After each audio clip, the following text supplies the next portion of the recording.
So let me ask you a question. Well, how did you learn all this stuff? Did you go to school for it? You learn it by picking it up yourself, by reading, by experimenting? I was very into fitness as long as I can remember. When I was 6 years old, I had action figures. I wanted to look like that. When I was 10, I was doing push-ups. With my feet up on a chair because I saw my uncle doing it. I was like, this is sick. When I was 13, I lifted a weight. Fitness was just something that just drew me in. Yeah. I was excited when I watched those movies, Arnold Schwarzenegger, Sylvester. And so this was like my passion. And so I learned just from reading books, getting mentors, and then when it came time to when I was 16, I started working at a gym.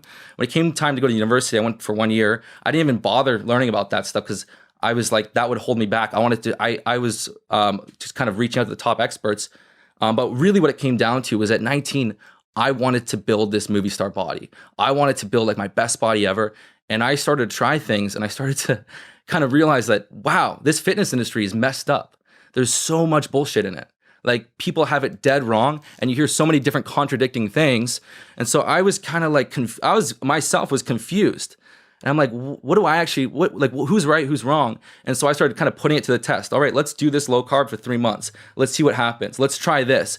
And you start to kind of screw up a lot and things aren't working, but then you find something that works. And it's kind of like that Bruce Lee approach, take that which works and apply it. And then I started to do my YouTube videos, started blogging, started sharing stuff, started figuring things out. And my clients started getting really, really, really good results.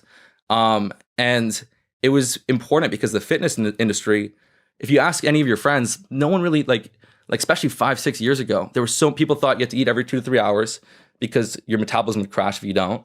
We know that's completely wrong. When I started talking about intermittent fasting in 2011, most people were like, this is the worst thing you can do. Now everyone has a friend that's doing intermittent fasting.